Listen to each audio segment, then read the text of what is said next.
Puji Tuhan, Shalom Bapak Ibu. Apakah suara masuk jelas nggak ya di Zoom dengan pakai emas? Kenapa?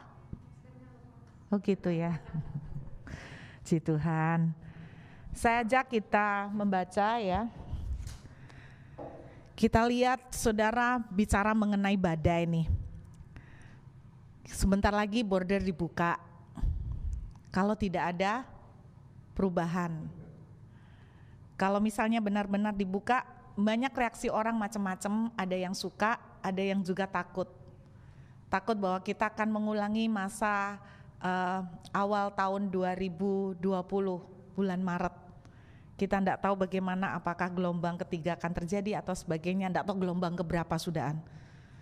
Dan banyak orang meresponi berbeda-beda, ada yang takut, ada yang suka, ada yang panik, dan ada yang khawatir dan sebagainya. Bicara tentang badai, kemarin tiba-tiba ketika saya belajar tentang badai, kita lihat dalam Yohanes pasal 6 ayat yang ke-21. Pagi ini kita membaca ayat cukup banyak ya saudara. Jadi tugasnya abang, Yohanes 6 ayat 21. Mereka mau menaikkan dia ke dalam perahu dan seketika itu juga perahu itu sampai ke pantai yang mereka tuju. Saudara, konteks dari cerita ini kita tahu bahwa terjadi badai, lalu Yesus jalan di atas air. Murid-murid lagi panik dan ketakutan, Yesus jalan di atas air. Ayat ini menarik sekali karena ayat 21 bilang begini, ketika Yesus naik ke perahu, seketika itu juga badai berhenti loh. Seketika itu juga yang luar biasa, ini saya percaya teleport yang pertama terjadi. Teleportasi, kenapa? Karena seketika itu juga, padahal perahu itu posisinya ada di tengah danau. Seketika itu juga perahu itu sampai ke seberang, sampai ke pantai. Jadi ketika Yesus itu hadir di dalam perahu kehidupan kita, ketika ada hadirat Tuhan dalam kehidupan kita, seketika itu juga badai berhenti. Ini dalam Yohanes. Kita lihat lagi Markus 6 ayat 51 saudara. Markus pasal 6 ayat 51. Jadi dalam Yohanes ketika kita bisa belajar bahwa hadirat Tuhan membawa kita pada percepatan. Amin. Hadirat Tuhan membawa kita pada percepatan. Ayat 51, lalu ia naik ke perahu mendapatkan mereka dan angin pun redalah. Ketika Yesus ada di dalam perahu, badai berhenti. Seringkali kita juga mendengar khotbah bahwa kalau Yesus hadir dalam perahu kehidupan kita, badai berhenti. Jadi badai bisa berhenti kalau Yesus hadir dalam perahu kehidupan kita. Nah mari kita lihat dan belajar satu konteks yang lain dari Injil Markus pasal yang keempat. Injil Markus pasal yang keempat. Dua ayat tadi menunjukkan bahwa hadirat Yesus di dalam perahu kehidupan menghentikan badai, membawa percepatan. Markus pasal 4 kita lihat dari ayat yang ke-35. Markus pasal 4 ayat 35. Pada hari itu, pada waktu hari sudah petang, Yesus berkata kepada mereka, marilah kita bertolak ke seberang. Mereka meninggalkan orang banyak itu lalu bertolak dan membawa Yesus beserta dengan mereka dalam perahu, di mana Yesus telah duduk dan perahu-perahu lain juga menyertai dia. Ayat selanjutnya, lalu mengamuklah taufan yang sangat dahsyat dan ombak menyembur masuk ke dalam perahu, sehingga perahu itu mulai penuh dengan air. Terlanjut. Pada waktu itu, perhatikan, Yesus sedang tidur di buritan di sebuah tilam. Maka murid-muridnya membangunkan dia dan berkata kepadanya, Guru, engkau tidak peduli kalau kita binasa. Ayat 40, lalu ia berkata kepada mereka, mengapa kamu begitu takut? Mengapa kamu tidak percaya? Saudara, ada waktu hadirat Yesus menghentikan badai. Ada waktu hadirat Yesus bahkan membawa percepatan, tiba-tiba masalah yang kita pikir berbelit-belit menjadi selesai dengan mudah. Tetapi ada waktu, sekalipun ada hadirat Tuhan, badai masih berjalan.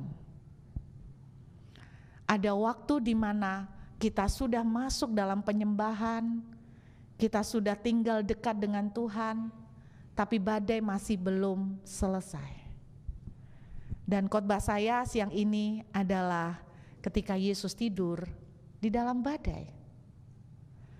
Nah, banyak orang berkata bahwa Yesus pura-pura tidur untuk ngetes. Saudara dengarkan, Yesus itu seorang papa buat kita. Amin. Satu-satunya keyakinan yang menganggap bahwa Tuhan itu Bapa, cuman dalam kekristenan.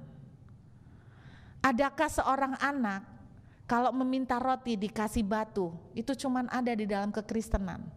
Apalagi Bapamu yang di surga. Bapa, seorang papa tidak suka ngetes-ngetes. Anda tahu ngetes, beda ngetes sama mengizinkan. Ngetes sama didik lain loh. Ngetes itu dengan tujuan seakan-akan mau menjatuhkan. Ngetes. Tuhan kita tidak suka ngetes. Kalau Anda baca Markus sebelumnya, Yesus itu banyak pelayanan. Dia lelah. Jadi sebagai manusia, dia betul-betul memang butuh tidur. Jadi Yesus tidur bukan pura-pura untuk ngetes. Jadi saudara jangan berkata bahwa aku lagi dites Tuhan. Tuhan tidak suka ngetes, saudara ya. Amin. Yesus benar-benar tidur karena lelah. Makanya saking lelahnya, sampai air masuk ke dalam perahu pun enggak kerasa. Yesus memang kelelahan. Ini menunjukkan sisi kemanusiaan Yesus yang sempurna sebagai manusia. Nah, siang ini saya mau berbagi kepada saudara, ketika Tuhan terasa seperti tertidur di dalam badai yang sedang kita hadapin. Saya belajar pada waktu saya membaca cerita ini, saudara. Tahukah Anda, kadang-kadang diizinkan Tuhan, kita berdoa, masalah tidak selesai. Kita udah menyembah, kita udah pakai banyak cara yang kita tahu, tetapi masalah belum selesai juga. Badai masih enggak berlalu-berlalu. Kita mulai merasa seperti yang dirasakan murid-murid bahwa Yesus tidak peduli, Tuhan diam. Tetapi saya mempelajari bahwa ketika kita sedang mengalami badai dan Tuhan seperti diam, ternyata ada beberapa pelajaran penting yang Tuhan sedang tunjukkan ke kita melalui cerita ini. Pelajaran yang pertama yang saya mau kasih buat saudara, kita lihat yuk kembali di dalam Markus pasal yang keempat tadi. Kita lihat di dalam Injil Markus pasal yang keempat ayat 39 tadi, saudara. Tuhan berkata begini, Markus pasal 4 ayat 39. Ya, ia pun bangun menghardik angin itu dan berkata kepada danau itu, diam, tenanglah. Lalu angin itu reda dan danau itu menjadi teduh sekali. Yesus dengan tidur di perahu, walaupun bukan sengaja untuk menguji, mengetes, enggak. Tetapi satu pelajaran yang bisa kita tarik adalah saat di dalam badai, satu yang bisa kita lakukan adalah belajar untuk bisa rest. Saya ulangin, di dalam badai, di saat panik, Yesus ngajarin begini, diam, tenanglah. Saudara ingat kejadian ketika Yesus berjalan di atas air, perkataan pertama yang Yesus katakan, jangan takut, tenanglah, ini aku. Satu pelajaran ketika saudara melihat doa saudara enggak kunjung dijawab, keadaan mungkin makin buruk, itu saat yang terbaik untuk Anda mengambil kesempatan untuk rest. Konyol ya, orang bilang kalau rest itu kalau semua lagi teduh. Justru Alkitab mengajarkan di saat badai lagi panik, itu saat Anda harus mengambil keputusan untuk rest. Rest atau istirahat bukan berarti inaktif. Istirahat bukan berarti males. Istirahat, jangan pakai Mazmur 127, Tuhan memberkati pada waktu anaknya tidur. Jadi istirahat bukan berarti gak aktif, males, nyerah, total, gak ngapa-ngapain, bukan. Saya mengajak kita belajar ya, bagaimana istirahat yang diajarkan oleh Tuhan. Kita lihat dalam 1 Raja-Raja pasal yang ke-19. Kita lihat dari ayat 9 sampai ayat 15. 1 Raja-Raja pasal yang ke-19. Di sana ini cerita tentang Elia. Elia ini lagi dalam tekanan, saudara, karena dikejar-kejar Isabel. Di sana masuklah ia ke dalam sebuah gua dan bermalam di situ, maka firman Tuhan datang kepadanya demikian, apakah kerjamu di sini, hai Elia? Ayat 10, aku bekerja segiat-giatnya bagi Tuhan Allah semesta alam, karena orang Israel meninggalkan perjanjianmu, meruntuhkan mezbah-mezbahmu, membunuh nabi-nabimu dengan pedang. Perhatikan, hanya aku seorang dirilah yang masih hidup dan mereka ingin mencabut nyawaku. Orang kalau lagi dalam tekanan pasti muncul rasa mengasihani diri. Gak ada yang perhatian sama saya, aku berjuang sendiri. Saudara, Tuhan mengajarin Elia untuk belajar rest. Tapi rest yang diajarkan Tuhan bukan rest seperti yang saudara bayangkan, yang males dan tidak aktif. Perhatikan ayat selanjutnya. Lalu firman Allah, keluarlah dan berdiri di atas gunung itu di hadapan Tuhan. Maka Tuhan lalu. Angin besar dan kuat yang membelah gunung-gunung dan memecahkan bukit-bukit batu mendahului Tuhan. Tetapi tidak ada Tuhan dalam angin itu. Dan sesudah angin itu datanglah gempa, tetapi tidak ada Tuhan dalam gempa itu. Dan sesudah gempa itu datanglah api, tetapi tidak ada Tuhan dalam api itu. Dan sesudah api itu datanglah bunyi angin sepoi-sepoi basah. Lalu ayat yang ke-13, segera sesudah Elia mendengarnya, ia menyelubungi mukanya dengan jubahnya, lalu pergi keluar dan berdiri di pintu gua itu. Maka datanglah suara kepadanya yang berbunyi, apakah kerjamu di sini, hai Elia?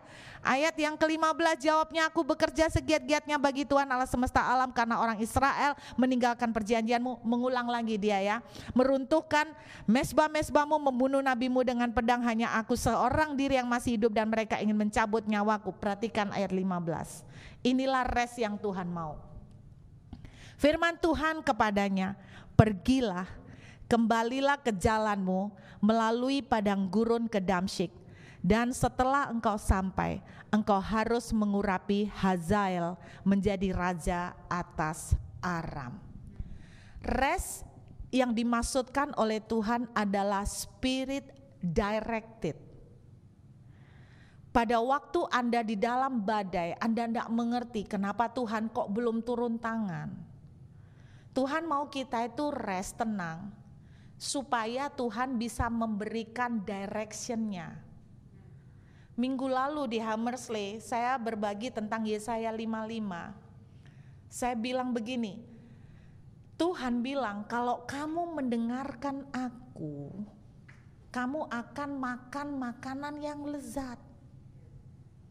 Kalau saudara dan saya mau mengalami berkat dan kemenangan yang terbaik, saudara dan saya harus belajar dengar-dengaran. Nah, di saat badai terjadi, penting sekali untuk tetap menenangkan hati, untuk rest, untuk mendengarkan direction dari Tuhan.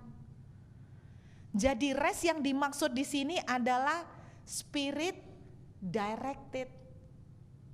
Saudara, semua pada nanya di sini. Seorang anak rohani saya nanya, menyebut nama Bapak Pendeta Jonathan Patiasina. Bapak Jonathan kok sudah bisa keliling Indonesia? Cece kok enggak keluar-keluar? Dari Perth katanya gitu. Saudara, saya bilang begini, Pak Jonathan mah sudah, saya enggak tahu udah citizen atau enggak, pokoknya udah PR kan pasti kan, kalau keluar masuk kan gampang. Kedua kan dari Melbourne, kalau di Perth kan lain. Kadang-kadang itu bertanya begini, Tuhan kenapa ya lempar saya ke Perth, di mana Sydney, Melbourne udah bisa keluyuran kan gitu ya. Yang di Perth masih dipingit sama Tuhan. Saudara, saya tetap mau belajar begini, di saat hati saya tuh kepengen untuk ya ngelihat dunia yang normal seperti dulu, saya tetap belajar untuk menangkap Tuhan itu maksudnya apa sih? Kenapa kok sampai sekarang kita itu masih ditahan? Kenapa sampai sekarang kita tuh kok masih kayak dipingit? Saudara, pada waktu badai itu belum berlalu, belajarlah untuk spirit directed, meminta pimpinan Tuhan. Tuhan, kamu maunya apa? Melalui badai ini kamu maunya apa? Amin. Saya berdoa itu yang akan saudara dan saya kerjakan, bukan panik, tapi Tuhan, kamu maunya apa sih? Kok doanya enggak dijawab-jawab? Tuhan, kamu maunya apa? Kenapa rumah yang saya mau jual kok enggak laku-laku? Kenapa tanah yang saya betul-betul harapkan untuk bisa laku kok malah enggak laku-laku? Padahal saya sangat urgent membutuhkannya. Kenapa Tuhan enggak jawab-jawab? Belajarlah untuk tenang dan meminta pimpinan Tuhan. Kenapa Tuhan membuat tanah saudara enggak laku? Bukankah dengan sekejap mata Tuhan bisa bikin laku enggak? Kalau Tuhan enggak bikin laku, berarti minta pimpinan Tuhan. Why? Kenapa Tuhan? Amin. Yang kedua yang saya mau bagikan pada saudara, ketika badai, nah menariknya itu begini saudara. Waktu saya belajar tentang Danau Galilea, Danau Galilea ini ternyata sering sekali mengalami badai dadaan. Makanya Anda dibaca di Perjanjian Baru sering kan, tiba-tiba badai ya kan. Jadi Danau Galilea ini sering mengalami badai dadaan.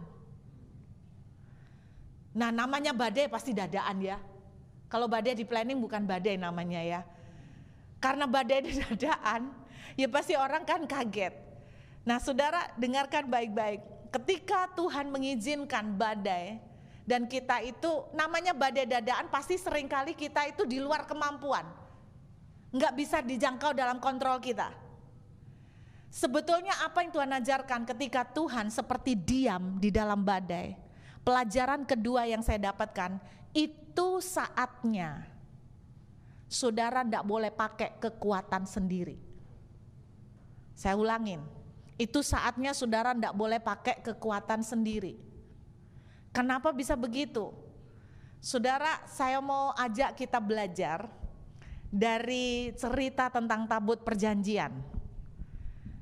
Ternyata kalau kita itu ngalamin sesuatu, udah kita berdoa, udah kita puasa, udah kita pelayanan, penyembahan 24 jam, tapi keadaan belum berubah, Tuhan mengajari sesuatu untuk tidak pakai kekuatan sendiri. Coba kita buka saudara, dalam kitab 2 Samuel pasal yang ke-6. 2 Samuel pasal yang ke-6. Kita lihat 2 Samuel pasal yang ke-6 ayat yang ke-4 saudara. 2 Samuel pasal yang ke-6 ayat yang ke-4. Usa sampai ayat yang ke-8 kita lihat ya. Usa berjalan di samping tabut Allah itu, sedang Ayo berjalan di depan tabut itu. Saudara tahu cerita ini? Daud mau bawa tabut kembali ke Yerusalem. Daud dan seluruh kaum Israel menari-nari di hadapan Tuhan dengan sekuat tenaga, diiringi nyanyian, kecapi, gambus, rebana, kelentung dan ceracap. Ayat yang ke-6. Ketika mereka sampai ke tempat pengirikan Nahon, maka Usa mengulurkan tangannya kepada tabut Allah itu. Lalu Allah membunuh dia di sana karena keteledorannya itu. Ia mati di sana dekat tabut Allah itu. Nama Uza artinya kekuatan. Kesalahan Daud adalah tidak meminta petunjuk Tuhan bagaimana mengangkut tabut. Jadi Daud tidak minta petunjuk spirit directed. Daud tidak memakai spirit directed. Daud mengatasi pakai kekuatannya sendiri. Berapa banyak di dalam badai kita cenderung langsung, kalau tidak ada duit, contohnya paling simpel, kalau kepepet tidak ada duit, maka langsung kita tuh tidak spirit directed. Kita langsung otomatis apa? Kok Anda tahu? Udah pengalaman. Berarti Anda udah pengalaman kan? Kalau tidak ada duit kepepet, langsung yang kita lakukan kayak Usa, pinjem duit, gredek kartu, cari pinjaman. Kenapa Anda tidak belajar ketika Anda kepepet, Anda belajar untuk ambil keputusan untuk tenang dulu, minta pimpinan roh Tuhan. Tuhan pasti berkenan untuk kasih petunjuk. Cuman kitanya nggak tahan. Gitu loh Bapak Ibu. Saya bersyukur saya punya suami yang ketat sekali kalau soal utang. Kadang-kadang jengkel sama dia tapi waktu kepepet. Bayangin waktu saya kepepet nggak punya duit untuk beli susu. Saya sebagai seorang sanguin, itu orang sanguin itu kan panik, gampang panik, langsung cari telepon, belum ada, waktu itu udah ada mobile phone ya, cari telepon untuk apa? Untuk pinjam duit. Pikiran pertama saya adalah pinjam ke saudara. Ternyata teleponnya udah disembunyiin. Terus dia ngomong, mau apa? Mau pinjam duit? Iya. Nggak usah, sembayang. Enak dia tinggal ngomong, sembayang. Nggak usah pinjam duit. Panik, teriak, Tuhan nggak punya duit. Tolong kirimkan telepon untuk saya telepon pinjam duit. Saudara, jadi seringkali di dalam kita kepepet, maka kita tuh seperti usaha mengulurkan tangan pakai kekuatan sendiri. Anda tahu, semua yang pakai kekuatan sendiri ujungnya habis. Terus kita baca ya, lanjut di ayat yang ke-7. Maka bangkitlah, sudah ayat 8, kita langsung. Daud menjadi marah karena Tuhan telah menyambar Usa demikian hebatnya. Maka tempat itu disebut orang Peres Usa sampai sekarang. Usa artinya kekuatan, Peres artinya the breaking. Peres Usa artinya the breaking of strength. Anda tahu artinya? Kekuatanmu dipatahkan. Saudara, di saat badai terjadi di luar kendali dan kemampuan saudara, jangan pernah ngoyo pakai kekuatan sendiri. Saudara, kadang-kadang kita tuh berusaha pakai kekuatan kita sendiri untuk ngotot dan ngoyo. 2 tahun ini saya belajar ketika terkunci selama hampir 2 tahun di Perth, yang namanya kekuatan sudah tidak bisa lagi dipakai. Sempat awal-awal bank saya kan nggak punya mobile banking, sehingga nggak bisa pakai tabungan. Tapi saya bersyukur ya, karena sebagai manusia kalau kita kepepet gitu pasti kita segala cara kan bisa kita lakukan. Tapi saya tuh bersyukur Tuhan ngajarin saya, akun saya nggak punya mobile banking fasilitas, sehingga saya tuh nggak bisa akses. Karena nggak bisa akses, nggak bisa belanja. Karena nggak bisa akses, nggak bisa ambil duit. Dan karena nggak bisa ambil duit, cuman satu jawabannya, Tuhan tolong nih kepepet. Dan ketika kita benar-benar the breaking of strength, kekuatan kita itu dipatahkan, sebetulnya itu kesempatan kita itu mengizinkan kekuatan Tuhan untuk diturunkan. Tahukah saudara, saya kaget waktu belajar tentang tabut perjanjian. Pernah tahu beratnya tabut perjanjian? Nggak pernah tahu. Tabut perjanjian, the Ark of God itu, ternyata beratnya 288 pound. 130, saya hitung kemarin. 130 kilo. Saya ngebayangin gini. Televisi yang sempat saya nikmati, beratnya 100 kilo. Itu 100 kilo persis. Ini 130. Waktu ngangkat 100 kilo itu diangkat sama 5 orang. 5 orang itu jarak deket tok. Mereka sudah mengeluh. Beratnya luar biasa, 100 kilo diangkat sama 5 orang. Anda bayangkan tabut perjanjian 130 kilo diangkat sama 4 orang. 4 orang ini bukan orang Goliat loh. 4 orang Israel normal.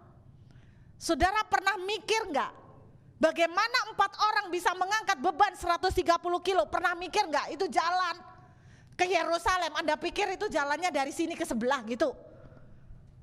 130 kilo. Anda tahu enggak kenapa? Ini yang saya percaya. Ketika Daud memakai kekuatan sendiri, habis saudara. Tetapi ketika Tuhan yang memberikan instruksi, tabut perjanjian harus diangkat oleh Imam Lewi. Tabut perjanjian harus diangkat oleh Imam Lewi, nak. Secara manusia tidak mungkin.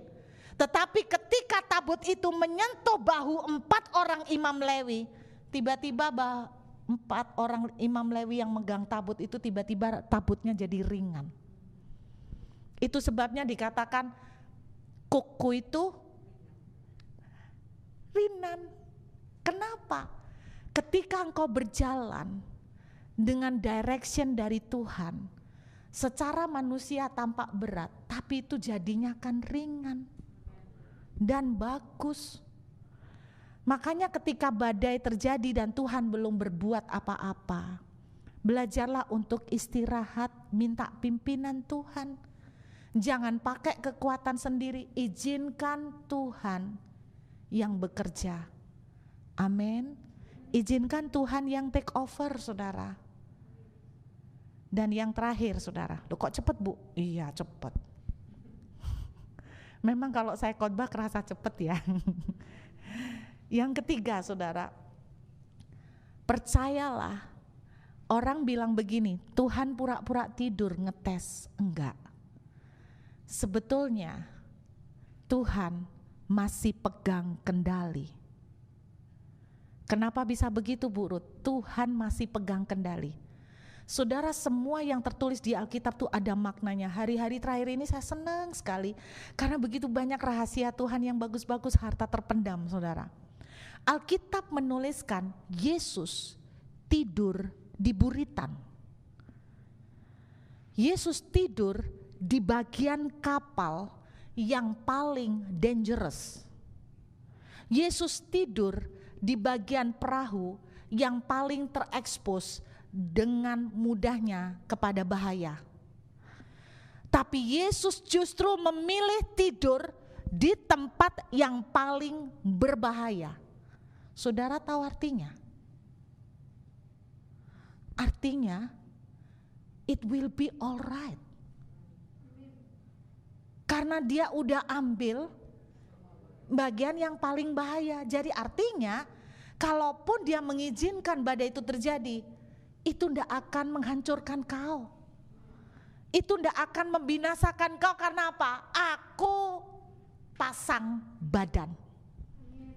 Itu sebabnya waktu Yesus bilang akulah gembala. Saudara tahu artinya gembala? Dan kamu domba. Itu artinya dia pasang badan.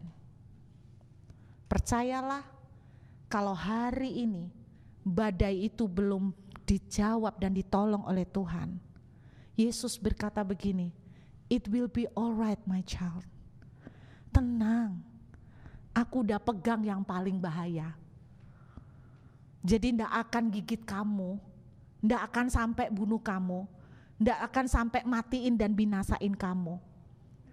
Aku sudah pegang kendali. Amin.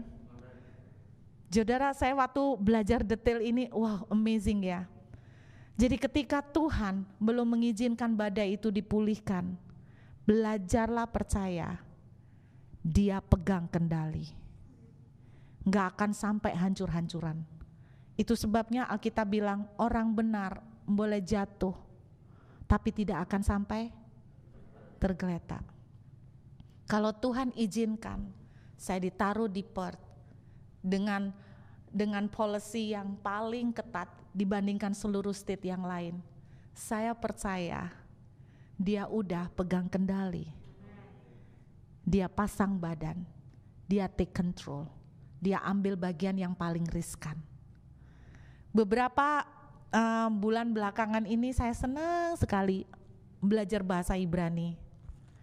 Dan saya belum sempat untuk ambil kursus Ibrani, saudara. Tapi saya tertarik banget. Dan saya menemukan banyak harta terpendam pada waktu saya belajar tentang bahasa Ibrani. Coba saudara buka Kejadian 1 ayat 1. Saya kemarin sampai lupa untuk mengirimkan ke Audrey sebetulnya untuk minta ditayangkan tulisan Ibraninya. Ayat 1, Kejadian 1 ayat 1. Namanya Kejadian 1 ayat 1 berarti permulaan dari semua. The story of life. Pada mulanya Allah menciptakan langit dan bumi. Di Indonesia tidak akan kelihatan. Makanya waktu saya lihat di bahasa Ibrani, keren banget ya. Waktu saya lihat di dalam bahasa Ibrani, ini diterjemahkan semua dalam bahasa Ibrani, pada mulanya Allah menciptakan langit dan bumi. Ada 2 huruf yang ditaruh Tuhan di tengah-tengah, sebelum kata Tuhan, ditaruh di tengah-tengah yang tidak diterjemahkan. Dan ternyata bukan hanya Kejadian 1 ayat 1 saja, saudara. Bukan hanya Kejadian 1 ayat 1, tapi 2 huruf ini muncul di banyak ayat. Dan di banyak ayat ini tidak diterjemahkan. Dan saya perhatikan ketika muncul di beberapa ayat ini di Alkitab, seringkali muncul di kejadian-kejadian yang dalam tanda kutip seperti konflik, badai, persoalan. Dan luar biasanya Kejadian pasal 1 ayat 1 juga mencantumkan 2 huruf ini, yaitu Alef Taf. Namanya huruf Alef Taf. Alef Taf itu adalah artinya Alfa dan Omega. Saudara, dituliskan di tengah-tengahnya 2 huruf ini tidak pernah diterjemahkan. Sekalipun di dalam bahasa Ibrani itu ditulis seakan-akan. Kenapa tidak diterjemahkan? Seakan-akan Tuhan memberikan tanda tangan di tengah-tengah. Bisa nangkep? Jadi ada banyak ayat yang disisipin dengan kata Alef Taf. Jadi ada ayat tentang terjadi badai, terjadi ketika orang Israel dibuang di Babylon. Itu juga ada kalimat-kalimat yang di dalamnya ditulis Alef Taf. Ada masa-masa ketika orang Israel di dalam pembuangan di Babilonia, ada tulisan Alef Taf disisipkan di tengahnya, Alfa dan Omega, seakan-akan Tuhan tuh kasih tanda tangan gitu loh. Anda tahu artinya? Tuhan mau bilang begini, aku Alfa dan Omega, aku awal dan aku akhir, aku pegang kendali semuanya. Di Kejadian 1 ayat 1, pada waktu mulanya Allah menciptakan langit dan bumi, Tuhan udah kasih tanda tangan. Tuhan mau bilang sama kita, nak, dari awal aku Alfa sampai akhir aku Omega. Aku Alfa dan Omega. Saudara, waktu murid-murid naik ke perahu, kalau Anda baca di Markus pasal 4, perhatikan. Yesus yang suruh mereka naik ke perahu. Betul enggak? Mereka naik ke perahu bukan karena mereka punya mau. Badai terjadi bukan karena mereka punya salah, saudara. Mereka disuruh Tuhan. Pernahkah Anda merasakan Anda disuruh sama Tuhan tapi Anda kok mengalami banyak masalah? Tuhan mau kasih tanda tangan, Alef Taf. Nak, aku awal dan akhir. Aku yang memulai, aku yang akan menuntaskan. Aku yang memulai, aku akan menyelesaikan. Percayalah, kalaupun Yesus terasa seperti tertidur di dalam perahu kehidupan saudara, Dia akan menyelesaikan dengan kemenangan. Dia Alef Taf, ada di tengah-tengah, ada tanda tangan dalam kehidupan saudara, yaitu tanda tangan Alef Taf. Saudara, saya pernah dengar khotbah dari Louis Giglio. Dia itu cerita bahwa di tubuh kita, di tubuh saudara dan saya, ada satu protein atau enzim yang ternyata itu yang menjadi protein paling utama. Kalau tidak ada itu, maka manusia itu tidak akan hidup. Karena semua aktivitas dari semua organ, hormon, apapun itu bisa ada karena ditopang oleh enzim yang satu ini. Dan ketika enzim ini diteliti, bentuknya salib. Satu-satunya enzim yang bentuknya salib. Tahukah saudara, sebelum Anda lahir, dari zaman Adam dan Hawa, Tuhan sudah taruh tanda tangannya di hidup kita. Artinya apa? Kamu punyaku. Don't be afraid. Jangan takut. Kamu milikku. Aku Alfa Omega. Tuhan, kenapa badai kok belum kau tolong? Nak, aku Alfa dan Omega. Aku tidak akan pernah meninggalkan kamu. Belajar tenang, supaya kamu ngerti tuntunanku. Jangan pakai kekuatanmu. Izinkan aku yang menuntaskan. Aku awal dan aku akhir. Kalau aku sudah memulai, aku akan menyelesaikan. Dan kalau Tuhan menyelesaikan, Tuhan tidak pernah menyelesaikan dengan kualitas KW. Tuhan selalu menyelesaikan dengan kualitas yang jauh lebih bagus dari sebelumnya. Amin.